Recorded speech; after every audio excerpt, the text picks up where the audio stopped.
살아가다 보면 이런 순간이 있습니다. 이번만큼은 꼭 잘 됐으면 좋겠다. 이번 기회는 절대 놓치고 싶지 않다. 그런 마음으로 누구보다 열심히 준비했는데 이상하게 결과는 그렇지 않습니다. 반대로 큰 기대 없이 시작했던 일이 오히려 더 잘 풀렸던 경험도 많습니다. 저 역시 2달 전 큰 시험을 칠 때도 그랬습니다. 열심히 점수를 올리려고 집착한 과목은 낮게 나오고 부담 없이 공부한 과목은 점수가 생각보다 높게 나왔습니다. 도대체 왜 이런 일이 생기는 걸까요?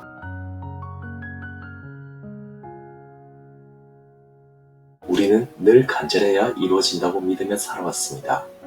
하지만 바딩젤란드의 리얼리티 트랜스핑은 그 믿음을 뒤집습니다. 우리들의 바로 그 간절함이 원하는 현실을 멀어지게 만들고 있다고. 그는 이것을 잉여 포텐셜이라고 말합니다. 무언가에 지나치게 의미를 두는 순간 보이지 않는 균형의 법칙이 작용해 오히려 원하는 결과를 방해한다는 것입니다. 오늘은 왜 내려놓을수록 일이 잘 풀리는지, 그리고 우리가 무엇을 놓치고 살아왔는지 영상을 통해 살펴볼게요. 마음을 내려놓고 천천히 감상하시면 좋겠습니다. 잉여 포텐셜. 자연 속의 모든 것은 균형 상태를 유지하려고 애쓴다. 기압이 하강하면 바람이 불어와 다시 균형이 회복된다. 온도의 차이는 열 교환에 의해 보상된다. 에너지의 잉여 포텐셜이 존재할 수 있는 모든 곳에는 불균형을 제거하려는 균형력이 나타난다. 우리는 이것이 너무나 당연한 일이라고 생각하기 때문에 이런 질문을 떠올리기조차 하지 않는다. 왜 꼭 그래야만 하는가? 왜 균형의 법칙이 작용하는가? 이 물음에는 답이 없다. 우리가 어떤 대상에 지나치게 큰 의미와 중요성을 부여할 때 사념 에너지는 잉여 포텐셜을 만들어낸다. 2가지 상황을 비교해보자. 당신은 자기 방의 방바닥에 서 있다. 그리고 다른 상황에서는 당신은 어느 절벽 끝에 서 있다. 첫째의 경우는 아무런 문제가 되지 않지만 둘째 경우에는 실제 상황이 당신에게 매우 중요해진다. 한 발만 잘못 디디면 돌이킬 수 없는 일이 벌어질 것이다. 에너지 차원에서 사람이 단순히 서 있다는 사실은 첫째와 둘째의 경우 양쪽에서 모두 동일한 의미를 지닌다. 그러나 절벽 끝에 서 있으면 두려움이 일어나 당신의 내부에 긴장이 일어난다. 그래서 당신은 엘리장에 불균형을 만들어낸다. 그러면 이 잉여 포텐셜을 제거하기 위해 즉시 균형력이 나타날 것이다. 당신은 그 힘의 효과를 실제로 느낄 수 있다. 한편에서는 수수께끼의 힘이 당신을 절벽 아래로 끌어당기고 있고, 다른 편에서는 어떤 다른 힘이 당신을 절벽 끝에서 벗어나게 하려고 잡아당기고 있는 것이다. 결국 두려움에 의한 잉여 포텐셜을 제거하기 위해 균형력은 당신을 절벽 끝에서 멀어지도록 잡아당기거나 혹은 당신을 절벽 아래로 떨어뜨려 그 상황을 끝내야 한다.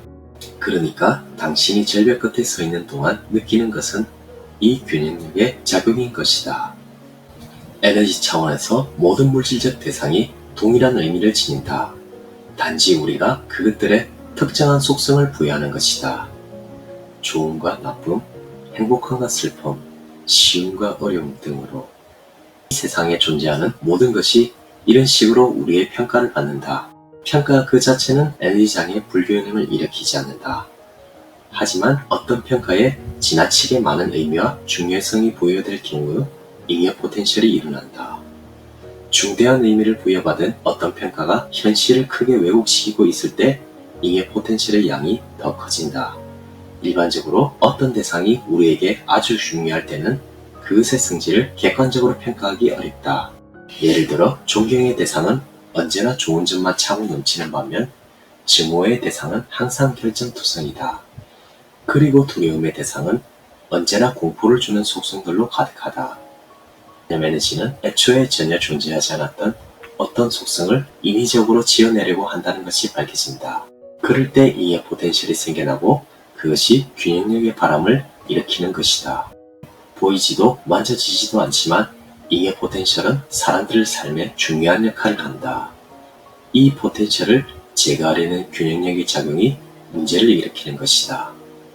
위험한 것은 그것이 종종 사람들이 의도한 것과 반대의 결과를 가져온다는 사실에 있다. 실제로 무슨 일이 벌어지고 있는지를 아는 사람은 아무도 없다. 그래서 우리는 어떤 수수께끼에 사악한 힘이 작용하고 있다는 느낌을 받는다.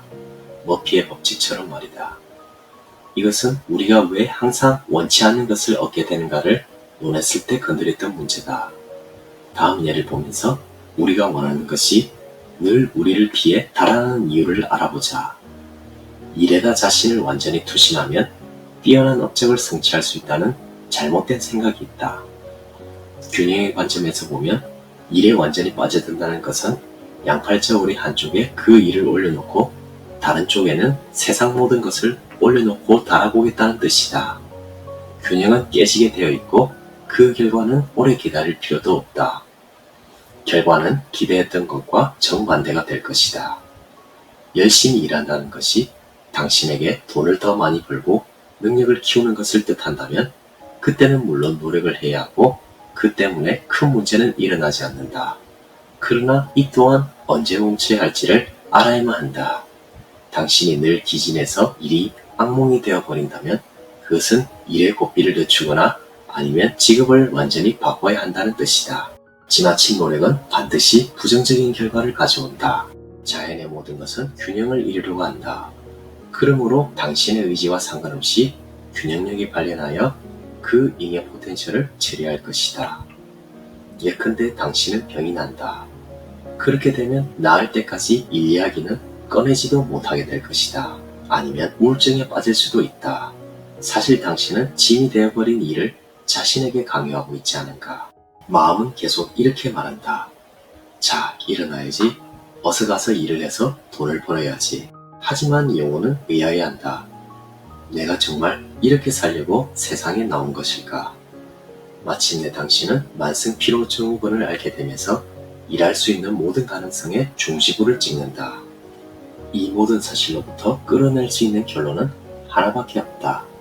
잉여 포텐셜을 제거하기 위해 일에 대한 자신의 태도를 의식적으로 재검토해 볼 필요가 있다. 일 외에 취미생활을 할 수 있는 자유시간을 갖는 것이 꼭 필요하다.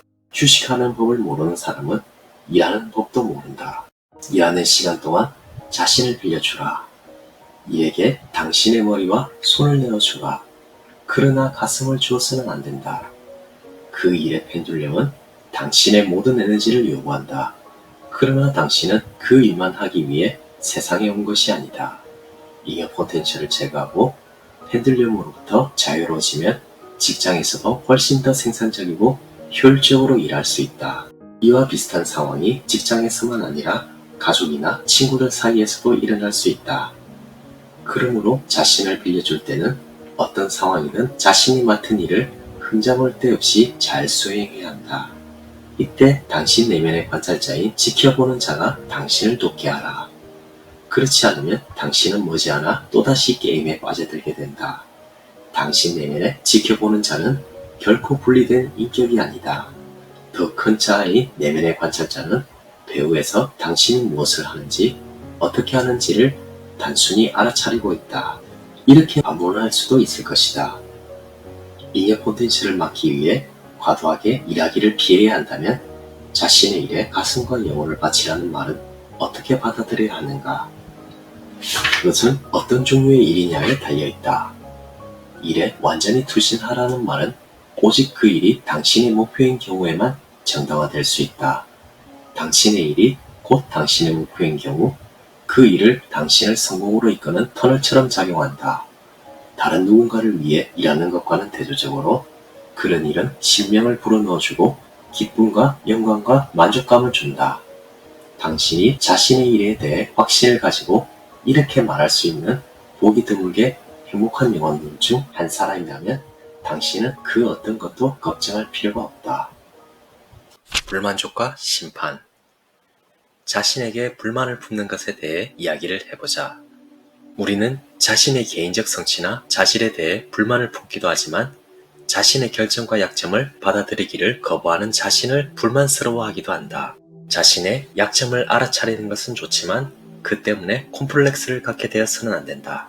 그런 결점들이 정말 마음을 괴롭혀서 중요한 의미를 갖게 되면 잉여 포텐셜이 생겨난다. 그러면 균형력이 얼른 이 포텐셜을 제거하는 작업에 들어간다. 균형력의 작용은 그 사람의 장점을 발전시킨 데 맞추어지거나 아니면 약점과 싸우려는 노력에 맞추어질 수 있다.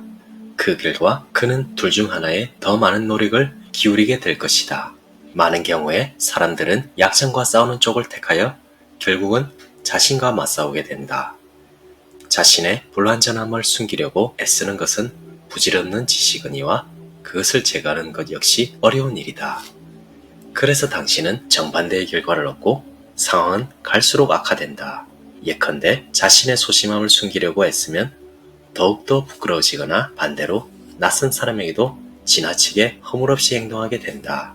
자기에 대한 분노에 빠지거나 마음에 들지 않는 부분에 대해 자신을 벌하기 시작한다면 영혼과 마음이 대치하는 위험한 상황이 나타날 것이다.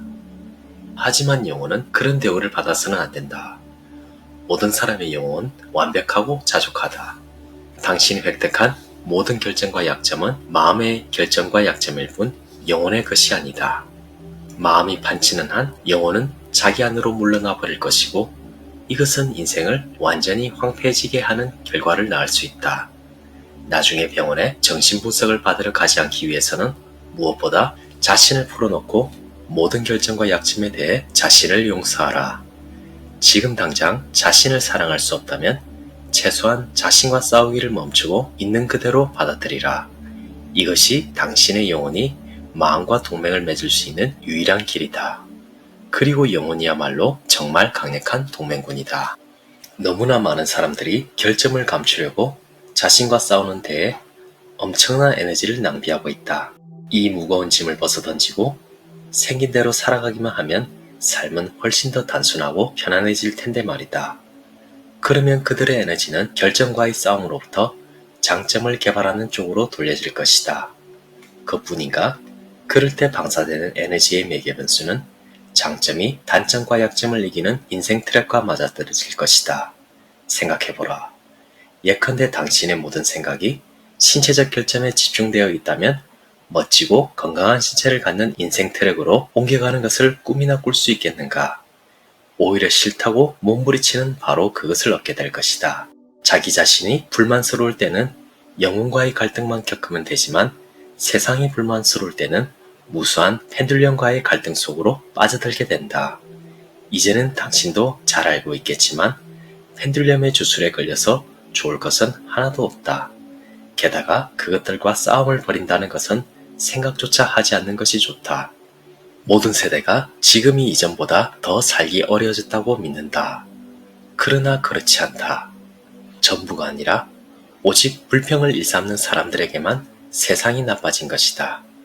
그렇지 않다면 몇 세대도 지나지 않아 인류는 모조리 지옥으로 떨어졌어야 할 것이다. 불만을 토하는 이 해로운 습관에는 또 다른 측면이 있다. 그것은 균형 상태를 깨뜨려 놓는다. 불만이 정당한 것이든 아니든 간에 그것은 주변의 에너지 공간에 잉여 포텐셜을 일으킨다. 이 포텐셜은 또 균형을 회복시키려는 균형력을 일으킨다. 일이 나아지는 방향으로 이 힘이 작용하면 좋겠지만 유감스럽게도 그 반대의 일이 벌어진다. 균형력은 세상에 대한 당신의 불만을 최대한 줄이기 위해 당신을 에워싸고 달려들 것이다. 그 편이 당신이 불만스러워하는 모든 것을 바꿔놓는 일보다 훨씬 더 쉽기 때문이다. 기본적으로 균형력의 작용은 당신이 주변 세상에 미치는 영향력을 감소시키는 데 맞춰질 것이다. 이것은 지극히 쉬운 일이며 다양한 방법이 동원될 수 있다. 예컨대 당신의 직업과 월급, 가족, 건강 등을 빼앗는 식으로 말이다. 9세대가 왜 옛날보다 살기 어려운 세상에서 인생을 마감하게 되는지를 이제 알 수 있겠는가? 트랜스핑의 관점에서 보면 사소한 일에도 불만을 토하는 습관은 나쁜 습관이며 그것이 우리가 원하는 것을 얻지 못하게 가로막는다. 그리고 그 반대도 성립한다. 소소하고 다양한 일들에서 작은 기쁨을 느끼는 것은 좋은 습관이며 원하는 것을 얻게 해준다. 그러니 우리가 내릴 수 있는 유일한 결론은 낡은 습관을 새로운 습관으로 대체해야 한다는 것이다. 어떻게 하면 그렇게 될까? 맨 먼저 말할 수 있는 것은 모든 불행은 불행을 가장한 축복이라는 것이다. 겉보기에 부정적인 것에서 좋은 점을 찾아내는 것을 당신의 목표로 삼는다면 당신은 더 이상의 노력을 들이지 않고도 목표에 도달하게 될 것이다. 그것을 게임으로 만들라. 그 게임을 즐기다 보면 당신의 낡은 습관은 새 것으로 대체될 것이다. 둘째로, 만일 정말로 끔찍한 일이 일어나서 그 어떤 기쁨을 느끼는 것도 부적절하고 부자연스럽게 여기신다면 옛날 이스라엘 왕 솔로몬이 했던 것처럼 해라. 그는 다른 사람에게 안 보이도록 안쪽에 글씨가 새겨진 반지를 끼고 있었다. 뭔가 안 좋은 일이 일어나거나 심각한 문제에 빠질 때마다 그는 반지 안쪽에 새겨진 글을 읽곤 했다. 이 또한 지나가리라. 당신이 가능성에 고무되어 습관을 바꾸는 방법을 연습하기 시작했다고 가정하자. 머지않아 당신은 연습이 점점 불규칙적으로 되어가고 습관을 바꾸기로 했던 각오조차 까맣게 잊어버리는 것을 깨닫게 될 것이다. 낡은 습관이 깊이 뿌리박고 있기 때문에 이렇게 되는 것이다. 당신이 해이해지면 펜듈럼은 즉시 당신이 불만을 터뜨리게 만들 방법을 찾아내고 당신은 자신이 방금 펜듈럼에게 에너지를 먹여준 사실조차 알아차리지 못할 것이다. 그러나 좌절하지 말라. 각오만 단단히 하면 당신은 원하는 것을 모두 성취할 것이다. 우리는 모두 이 세상에 손님으로 와 있다. 자신이 창조하지 않은 것에 대해 심판할 권리를 가진 사람은 아무도 없다. 이 당연한 사실을 당신과 펜듈럼과의 관계에 비추어 이해해야 한다. 최초의 당신에게 불만을 야기한 파괴적 펜듈럼을 대적해서 나선다면 스스로 이를 그르치는 것밖에 안 된다. 순한 양이 되라는 것은 아니지만 그렇다고 공공연하게 세상과 맞설 필요도 없는 것이다. 펜듈럼이 당신을 개인적으로 공격한다면 그것을 그냥 지나가게 하는 방법이나 꺼버리는 방법을 쓸 수 있다. 펜듈럼이 당신을 다른 펜듈럼과의 싸움에 끌어들이려고 할 때는 정말 그렇게 할 필요가 있는지를 따져보라. 마음에 들지 않는 작품이 전시되어 있는 미술 전람회의 예로 돌아가 보자. 마치 집에 있는 것처럼 편안하게 행동하되 당신은 단지 한 사람의 관람객일 뿐이라는 점을 잊지 말라. 작품을 심판할 권리를 가지고 있는 사람은 아무도 없지만 선택의 자유는 누구나 가지고 있다. 펜듈럼은 당신이 작품에 불만을 표할 때 이익을 얻는 반면 당신에게는 그저 그 전시실을 떠나서 다른 작품을 감상하는 편이 이익이다. 당신은 이렇게 물으리라. 더 갈 곳이 없으면 어쩌지? 그것은 펜듈럼이 그렇게 믿도록 만든 것이다. 많이 원할수록 적게 얻는다. 멧돼지가 파랑새를 잡으려고 애를 쓰고 있다.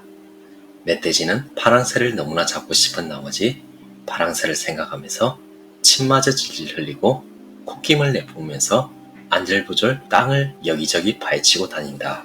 당연히 파랑새는 멀리 날아가 버린다. 만일 멧돼지가 파랑새에게 주의를 주지 않고 그저 주변을 어슬렁거리기만 했다면 꼬리를 붙잡을 기회는 얼마든지 있었을 텐데 말이다.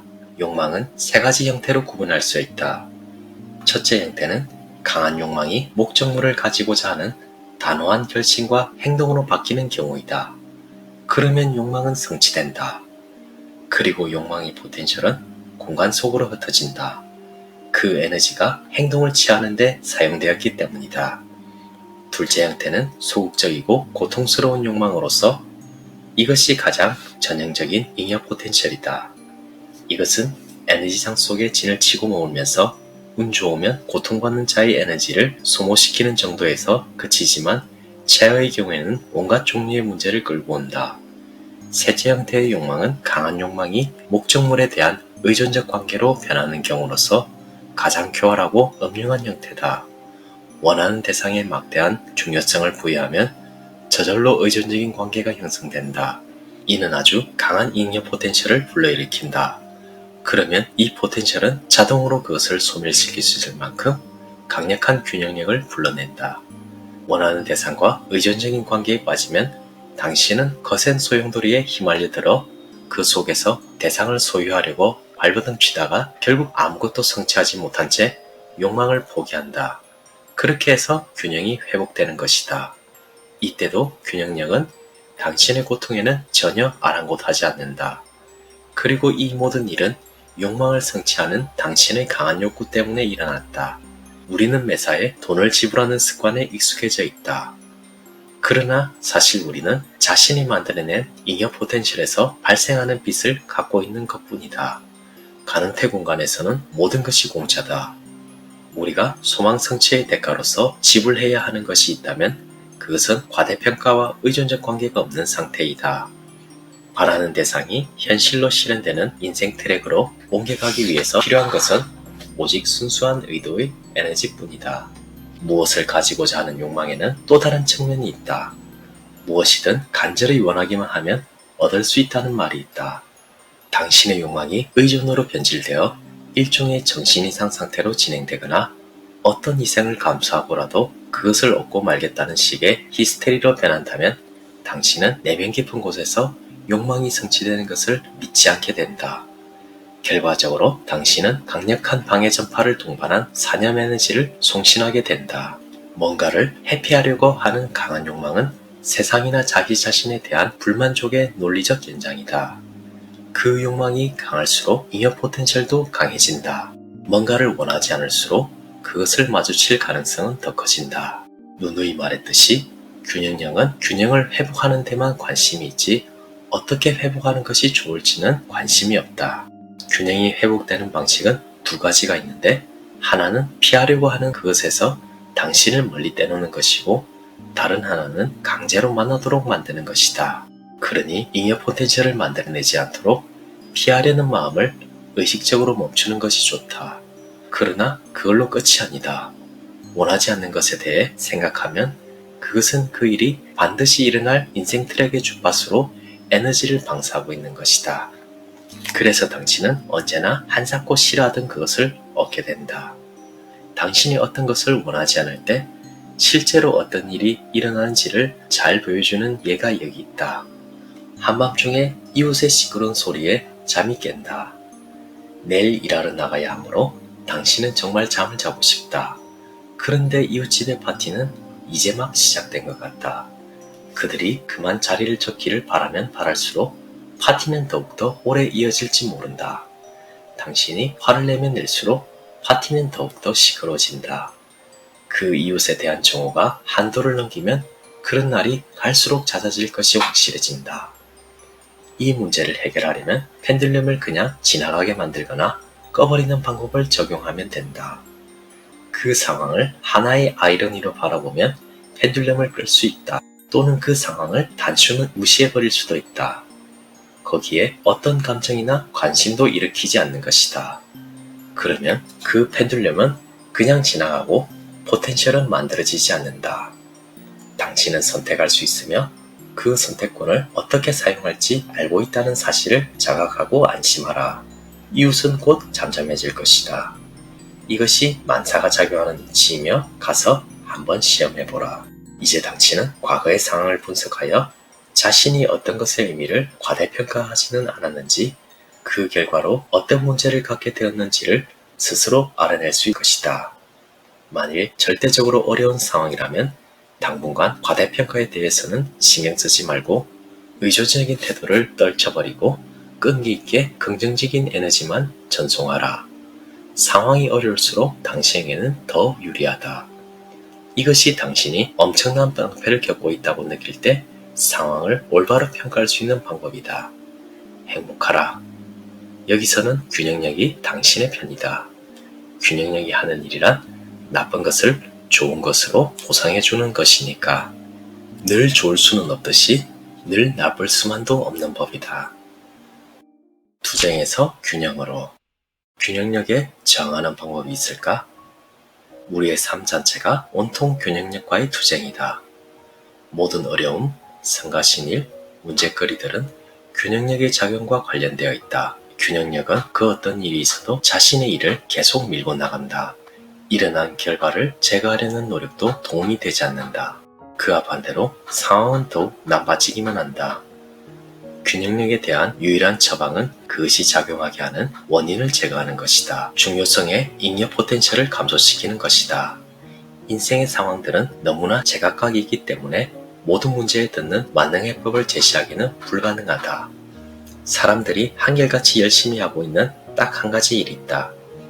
자기가 부여한 중요성의 기초 위에 벽을 쌓아놓고는 그것을 넘어가려고 끙끙대며 기어오르고 지나가려고 머리를 부딪고 있는 것이다. 벽을 넘어가려 애쓰기보다는 기초에서 벽돌 몇 장만 빼내어 벽을 무너뜨리는 편이 낫지 않을까? 길에 놓인 장애물은 누구나 분명히 알아볼 수 있지만 그것이 어떤 기초 위에 서 있는지를 알아보는 것은 쉽지 않다. 문제거리에 부딪힐 때는 자신이 지나치지 않았는지, 어디에 집착하고 있는지, 무엇에 과도한 중요성을 부여하고 있는지를 살펴보라. 과다한 중요성을 찾아내고 그것을 무시해라. 벽이라면 무너져 내리고, 장애물이라면 제거되고, 문제라면 손대지 않아도 저절로 해결될 것이다. 장애물을 넘어가지 말라. 대신 중요성을 감소시키라. 중요성을 감소시킨다는 것은 감정과 싸워 억누르는 것을 뜻하지 않는다. 지나친 감정은 중요성이 만들어낸 것이다. 원인을 제거해야 한다. 원인이란 사건과 대상들에 대한 당신의 태도이다. 너무나 구태의연한 조언으로 느껴질지 모르지만 나는 당신이 인생을 가능한 철학적인 시각으로 바라보길 권한다. 중요성은 오직 문제거리 외에는 아무것도 불러오지 못한다는 것을 깨달아야 한다. 그리고 만일 그런 일이 일어났다면 의식적으로 중요성을 감소시키라. 중요성을 감소시키려면 먼저 내가 뭔가에 과도한 중요성을 부여한 결과로 문제가 야기된 것임을 인식하고 명심해야 한다. 세상의 모든 문제는 과다한 중요성 때문에 야기되는 것임을 분명히 알지 못하고 꿈꾸듯이 계속 문제 속으로 빠져들어 골몰하고 있는 한 당신은 펜들름의 소나기에 잡혀 헤어나오지 못할 것이다. 그 망상을 떨쳐내라. 과도한 중요성을 부여하는 것이 어떤 결과를 가져오는지를 상기하라. 그런 다음 문제의 대상을 향한 당신의 태도를 의도적으로 바꾸라. 당신은 지나친 중요성이 방해만 되는 사실을 이미 알고 있다. 가장 중요하고도 어려운 일은 자신이 외적 내적 중요성 안에서 뒹굴고 있다는 사실을 제때에 기억해내는 것이다. 제때에 기억해내려면 당신의 지켜보는 자를 깨워서 활동하게 해야 한다. 그 지켜보는 자란 당신 내면의 모든 가치를 항상 주시하고 감독하는 내면의 관찰자이다. 하려고 하는 일이 당신에게 정말 중요한 일이라면 거기서 바람을 빼라. 성공을 위한 가장 좋은 처방은 자연스러움, 즉흥성, 그리고 가벼운 태도이다. 실질적인 행동은 하지 않고 걱정만 하고 있다면 중요성을 더욱 부풀리고 있는 것이다. 중요성의 포텐셜은 행동과 함께 사라진다. 생각하지 말고 행동하라. 행동할 수 없다면 생각하지 말라. 주의를 딴 데로 돌리고 그 상황은 놓아보내라. 당신이 어떤 사건에 대해 걱정하고 두려워하면 그 사건 때문에 일어날 수 있는 온갖 종류의 난관과 문제를 상상한다. 그런데 결국 아무 문제 없이 잘 해결된다. 이런 일은 왜 가끔 일어나는 것일까? 그 반대의 일도 일어난다. 당신은 어떤 때는 미래의 일에 대해 신경을 쓰지 않는다. 하지만 그 때문에 예의치 못했던 문제에 봉착한다. 앞의 경우 사건에 대한 당신의 평가는 부정적인 방향으로 척도를 벗어났고 뒤의 경우는 긍정적인 방향으로 척도를 벗어났다. 그 결과 당신이 얻는 것은 누적된 균형력의 작용이다. 균형력이 당신을 만들어낸 잉여 포텐셜의 균형을 맞춰야 한다. 그것이 균형력이 하는 일이다. 그렇다면 시험을 치기 전에 일어날 수 있는 최악의 시나리오를 의도적으로 상상한다면 최고의 점수를 받을 가능성도 높아지리라고 생각할 수 있을 것이다. 그러나 그렇게 되진 않는다. 최악을 상상하는 당신의 의도가 인위적이기 때문이다. 그런 의도는 마음에서 나오는 것이지 영혼에서 나오는 것이 아니다. 자신을 속이려고 아무리 애써봤자 그것은 어디까지나 가짜일 뿐이다. 오직 당신의 영혼에서 나오는 의도만이 에너지 기반을 가질 수 있다. 이런 이유 때문에 단순히 머릿속에 이미지를 그리는 것만으로는 바라는 결과를 얻지 못하는 것이다. 어떤 경우 어떤 상황에서도 당신이 가진 것을 결코 자랑하지 말라. 더욱이 아직 이루지 못한 것에 대해서는 두말할 필요도 없다. 그렇게 하는 것은 극도로 해롭고 항상 균형력이 당신에게 대항해서 작용할 것이다. 당신이 여전히 손님이라는 사실을 잊지 말라. 당신이 주변의 펜듈럼과 조화롭게 지낸다면 그들과 하나가 되어서 살면 편안하고 즐겁게 지나갈 것이다. 당신은 거기서 에너지를 얻고 더 노력하지 않고도 목표를 성취한다. 만일 당신이 주변 세상과 균형 맞춰 살기가 불가능하다면 어떻게 하면 결정적인 걸음을 내디뎌 환경을 전환시킬 수 있을지 생각해 보아야 한다. 예를 들어 남편이 당신을 구타한다면 어떻게 하겠는가? 빠져나갈 곳이 아무데도 없다고 느끼는가? 그렇다면 당신은 그 생각을 펜듈럼으로부터 얻은 것이다. 펜듈럼은 당신을 체면에 빠뜨리고 계속 지배하면서 에너지를 빨아먹고 있다. 벗어날 길은 항상 존재한다. 창문이 열려있는 것을 모르고 유리창에 계속 머리를 부딪히는 파리를 기억하는가? 다만 잘 생각해보지 않고 갑작스럽게 튀어나오는 행동을 피하라. 과도한 중요성을 줄이고 당신을 괴롭히는 파괴적 펜듈럼의 영향에서 벗어나는 즉시 완벽한 해법이 나타날 것이다. 펜듈럼을 그냥 지나가게 하거나 꺼버리라. 이것으로 균형이라는 크고도 복잡한 주제를 마무리 짓는다. 균형력의 적용 뒤에 놓여있는 메커니즘을 이해함으로 당신은 모든 문제나 실패의 원인을 쉽게 찾아낼 수 있을 것이다. 지네에게 걷는 법을 너무 자세히 설명해주면 지네는 깔려서 한 발자도 떼지 못할 것이다. 모든 것을 정도에 알맞게 하라. 이따금씩 균형을 깨뜨리도록 자신을 허락하라. 그렇다고 해서 끔찍한 일이 일어나지는 않는다.